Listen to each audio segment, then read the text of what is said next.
আসসালামু আলাইকুম রহমতুল্লাহি ওবরকাতুহু। সম্মানিত দর্শক,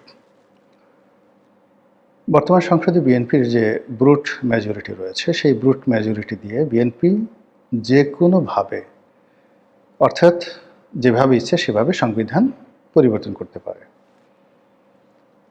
যেহেতু তারা দীর্ঘ ১৭ বছর পর ক্ষমতায় ফিরে এসেছে, সেহেতু তাদের এই ১৭ বছরের যে অব্যাহত দুঃখ কষ্ট বেদনা তারা ৫ বছর পরে সঙ্গত কারণে ফিরে পেতে চাইবে না। আমাদের দেশের যে লোক, তাদের যে মন এবং মানসিকতা, সেক্ষেত্রে আমাদের দেশের মানুষ ৫ বছর পরই ক্ষমতা পরিবর্তন করতে চায়। যেমন ধরুন, এখন স্বাভাবিক একটা ইকুয়েশন, সমীকরণ। সে সমীকরণটা হলো বিএনপি ক্ষমতায় আছে, জামাত বিরোধী দলে আছে। যদি আওয়ামী লীগ না আসে, আওয়ামী লীগে না আনা হয়, তাহলে সেক্ষেত্রে আগামীতে জামাত ক্ষমতায় আসবে, বিএনপি বিরোধী দলে যাবে। এবং আমাদের দেশের নর্মাল চরিত্র হলো যে, যদি তৃতীয় কোনো শক্তি না থাকে, তাহলে প্রধান যে বিরোধী দল থাকে তাদের উপর সরকার জুলুম করে, অত্যাচার করে, নির্যাতন করে। ফলে আগামী দিনগুলোতে আওয়ামী লীগের অবর্তমানে রাষ্ট্রশক্তির এবং সরকারি দলের যত নেতিবাচক দিকগুলো রয়েছে সবগুলো জামাতের উপর আবর্তিত হবে এবং জামাত প্রতিহিংসা পরায়ণ হয়ে পড়বে। এবং জামাত যত প্রতিহিংসা, মানে জামাতের প্রতি প্রতিহিংসা পরায়ণ হয়ে পড়বে রাষ্ট্র এবং সরকার দলীয় যারা লোকজন রয়েছেন তারা। এর ফলে মানুষের সহানুভূতি জামাতের প্রতি বাড়বে এবং জামাত অব্যাহতভাবে ক্ষমতায় আসবে এবং ক্ষমতায় আসে তারা আবার বিএনপিকে ডলা দেবে। শুধু ডলা না, মরিচ বাটার মতো ডলা দেবে। এটা হলো স্বাভাবিক অবস্থা। তো সেক্ষেত্রে যে কোনো রাজনৈতিক দল আমাদের দেশে যে অবস্থা, স্বাধীনতার পর থেকে আজ পর্যন্ত সকলের মধ্যে ক্ষমতা যাওয়ার চাইতে ক্ষমতা হারানোর যে ভয়, বেদনা, কষ্ট, এটা মানুষকে তাড়া করে বেশি, প্রচণ্ডভাবে তাড়া করে। তো বিএনপি ক্ষমতায় এসেছে, এটা ভালো কথা, কিন্তু এই আনন্দ এখন আর নেই। 7 ডেজ, উইদিন 7 ডেজের মধ্যে এটা চলে গেছে। রোজার মাস বলে আমরা অনেক নেতিবাচক কথা বলছি না, বা আমরা অনেক কিছু শুনতে পারছি না, কিন্তু জাস্ট আপনি দেখবেন ঈদের বন্ধের পরে সরকারি অফিস খোলার সঙ্গে সঙ্গে সারা বাংলাদেশ কিভাবে উত্তাল হয়ে পড়ে। তো সেক্ষেত্রে বিএনপিকে প্রতি মুহূর্তে ক্ষমতা হারানোর ভয়, বেদনা তাড়া করবে।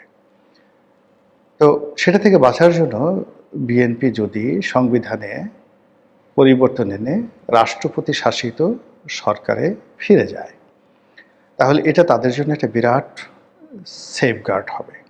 সেফগার্ড হবে এই কারণে যে এই মুহূর্তে তারেক রহমান সাহেবের যে ইমেজ, সেই ইমেজে মানে তারেক রহমান সাহেবের সাথে রাষ্ট্রপতি পদে সারা বাংলাদেশে প্রতিদ্বন্দ্বিতা করবে এরকম লোক রাজনৈতিক অঙ্গনে নেই, এমনকি আওয়ামী লীগও নেই। পরিস্থিতিটা ঠিক জিয়াউর রহমান সাহেবের প্রথম যে নির্বাচন হয়েছিল, সেই নির্বাচনে যে তিনি কর্নেল উসমানের সঙ্গে প্রতিদ্বন্দ্বিতা করেছিলেন, তখন জিয়াউর রহমান সাহেবের যে ইমেজ ছিল, ঠিক সেই ইমেজ নিয়ে তিনি তারেক রহমান সাহেব প্রেসিডেন্ট নির্বাচিত হতে পারবেন। তাহলে প্রেসিডেন্সিয়াল ফর্মে তার যদি ক্ষমতা থাকে, অন্যদিকে পার্লামেন্টে তার যদি সংখ্যাগরিষ্ঠতা থাকে, তাহলে তার অবস্থা হবে এখন ঠিক আমেরিকার প্রেসিডেন্ট ডোনাল্ড ট্রাম্পের মতো। যদি ডোনাল্ড ট্রাম্পের সিনেট কমিটিতে হাইয়েস্ট রিপাবলিকান সদস্য থাকে এবং যাকে বলা হয় কংগ্রেসে তাদের যদি সংখ্যাগরিষ্ঠতা থাকে, তাহলে তিনি যতটা শক্তিশালী, ঠিক একই রকম শক্তিশালী অবস্থানে পৌঁছে যাবে বিএনপি বাংলাদেশে। কেন এই বিএনপি এই জিনিসটা চাইবে না? দ্বিতীয়ত, যে বিএনপি ঐতিহাসিকভাবে প্রেসিডেন্সিয়াল ফর্ম অফ গভর্নমেন্টের পক্ষে। রাষ্ট্রপতি জিয়াউর রহমান সাহেবের যে উত্থান, তার জনপ্রিয়তা একজন রাষ্ট্রপতি হিসেবে, এবং বেগম জিয়াও ঠিক রাষ্ট্রপতি শাসিত সরকারের প্রতি তিনি দুর্বল ছিলেন। এবং যেই সময়টিতে রাষ্ট্রপতি শাসিত সরকার থেকে গণতান্ত্রিক ফর্মুলায় পার্লামেন্টারি ফর্ম অফ গভর্নমেন্টে সরকার শিফট করেছিল, ঠিক সেই সময়টিতে যা হয়েছিল, আওয়ামী লীগ বুঝে গিয়েছিল যে ব্যক্তিগত জনপ্রিয়তা বেগম জিয়ার সঙ্গে পেরে উঠবেন না। ফলে পার্লামেন্টে হয়তো আওয়ামী লীগের সংখ্যাগরিষ্ঠতা থাকতে পারে, কিন্তু প্রেসিডেন্সিয়াল ফর্মে পার্লামেন্টের তেমন কোনো গুরুত্ব থাকে না। এখানে সব ক্ষমতা চলে যায় রাষ্ট্রপতির হাতে, আর বেগম জিয়া রাষ্ট্রপতি হবেন। সেখানে শেখ হাসিনা ব্যক্তিগত জনপ্রিয়তায় বেগম জিয়ার কাছাকাছি ছিলেন না ওই সময়টিতে। তো সেক্ষেত্রে আওয়ামী লীগ চাপ প্রয়োগ করে যে সংসদীয় গণতন্ত্রে ফিরতে হবে এবং রাজপথ এতটা উত্তপ্ত হয়ে পড়ে যে বিএনপির আসলে কোনো ওয়ে ছিল না। তো সেই অর্থে বিএনপির মন, মস্তিষ্ক, শরীরে সব জায়গাতে কেবলই মাত্র রাষ্ট্রপতি শাসিত সরকারের একটা যাকে বলা হয় ধ্যান ধারণা তাদের মধ্যে কাজ করছে। তৃতীয়ত যে পরিবেশ এবং পরিস্থিতি বর্তমানে আছে এবং আগামীতে যে পরিবেশ পরিস্থিতি তাদের আসবে, যেমন ধরুন এই মুহূর্তে শেখ হাসিনাকে যদি ধরেন, তিনি দেশের বাইরে আছেন। বাংলাদেশে তার আসা, রাষ্ট্রপতি পদে নির্বাচন করা, তারপর আবার রাজনীতিতে ফিরে আসা, এটা খুব সহজ একটা বিষয় নয়। বড়জোর এখানে আওয়ামী লীগের পুনর্বাসন, সেখানে জয় পুতুলের পুনর্বাসন, সেটাও বহু বছর সময় লাগবে।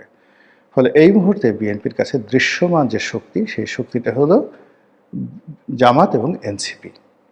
তো জামাত এবং এনসিপি গত নির্বাচনে ইসলামী দলগুলোকে শেষ মুহূর্তে এসে যে কোনো কারণে হোক না কেন তারা ঐক্যবদ্ধ করতে পারেনি।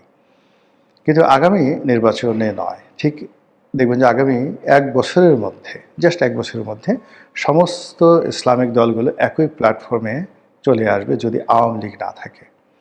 এমনকি আওয়ামী লীগ মাইন্ডেড যে সকল ইসলামী গ্রুপগুলো ছিল, হেফাজতের যে অংশটি আওয়ামী লীগের সঙ্গে ছিল, তারাও কিন্তু জামাতের সঙ্গে যোগ দিবে আগামী 1 বছরের মধ্যে যদি আওয়ামী লীগ রাজনীতিতে ফিরে না আসে।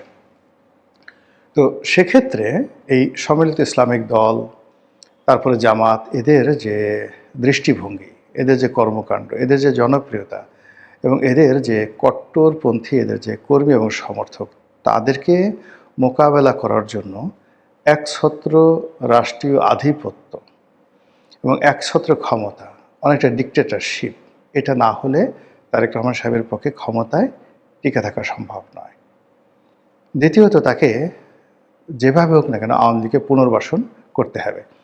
আবার আওয়ামী লীগকে যদি পুনর্বাসন করতে যায়, সেক্ষেত্রে জামাত এবং অন্যান্য যারা লোকজন আছে তারা 10 হাতে সমালোচনা করবে, 10 মুখে সমালোচনা করবে, অনার সৃষ্টি তৈরি করবে, সমাজের মধ্যে জামাত আওয়ামী লীগ মারামারি হবে, বিএনপির লোক সেখানে জড়িয়ে পড়বে, থানা পুলিশ প্রশাসন এই কাজে এত ব্যস্ত থাকবে, আইন শৃঙ্খলার অবনতি হবে এবং আর একটা আনরেস্ট। এবং সেই আনরেস্টের মধ্যে যদি আবার হঠাৎ করে যে বিএনপি আওয়ামী লীগকে আনলো জামাতকে কোণঠাসা করার জন্য, কার্যত যদি পরিবেশ পরিস্থিতি এমন হয় যে সেই জামাতের সঙ্গে আবার আওয়ামী লীগের বন্ধুত্ব হয়ে গেল এবং ঠিক 80-র দশকের মতো মানে সেই জামাত আওয়ামী লীগ সব একত্র হয়ে বিএনপির বিরুদ্ধে, মানে যেভাবে এরশাদের বিরুদ্ধে নেমেছিল সেভাবে বিএনপির বিরুদ্ধে নামলো। আবার 91-র পরে যেভাবে সব একত্র হয়ে বিএনপির বিরুদ্ধে নেমেছিল, ঠিক এইভাবেও আগামীতে কোনো যাকে বলা হয় একটা সমীকরণ তৈরি হয়ে যেতে পারে। তো সেই সমীকরণ থেকে বাঁচার জন্য বিএনপি তো নাকে তেল দিয়ে ঘুমাবে না। তারা সংসদীয় পদ্ধতিতে যতটা সম্ভব নিজেদেরকে সুসংহত করবে, দলকে শক্তিশালী করবে। আর যদি প্রেসিডেন্সিয়াল ফর্ম অফ গভর্নমেন্টে চলে যায়, তাহলে তাদের হাতে অনেকগুলো অপশন থাকবে।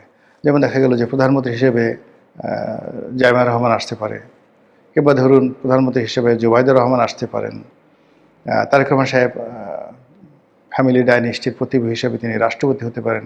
যেভাবে চন্দ্রিকা কুমারাতুঙ্গা তিনি প্রেসিডেন্ট হয়েছিলেন বা প্রধানমন্ত্রী হয়েছিলেন, আবার তার মা সেই তিনিও প্রধানমন্ত্রী বা প্রেসিডেন্ট হয়েছিলেন একই সঙ্গে। এরকম অনেক কিছু হয় একটা সমাজে, একটা রাষ্ট্রে, একটা দেশে। আমাদের পাক ভারত উপমহাদেশের আসলে রাজনীতির যে কৃষ্টি এবং কালচার, এটা এভাবে চলে আসছে।